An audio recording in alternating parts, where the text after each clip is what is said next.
ইতিমধ্যে দেখতে পাচ্ছেন আমি একটা বিশিষ্ট একটা বড় লোকের বাড়ি আমি আছি। সে হলো মনে করলেন টাকা পয়সার কোনো অভাব নাই, কোটি কোটি টাকার মালিক সে। মানে কম পক্ষে না হলো 50 কোটি টাকার মালিক বর্তমানে আছে আমাদের এই ভাইয়ের নাম। হ্যাঁ, ভাই অনেক প্রভাবশালী লোক, তার টাকা পয়সার কোনো অভাব নাই।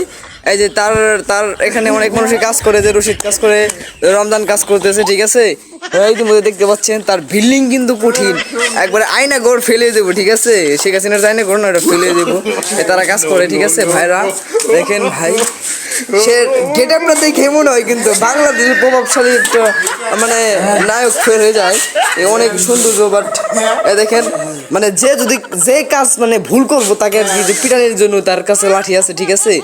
যে রশিদের সাথে কথা বলতেছে আমাদের স্যার। আসসালামু আলাইকুম স্যার। তো আপনার নাম কি ভাই মিডিয়ার? আপনার নাম কি? হ্যাঁ, মানে মানে মানে মিডিয়ার সামনে কথা বলতে ইচ্ছে, অনেক লজ্জা মানে শরম পাই।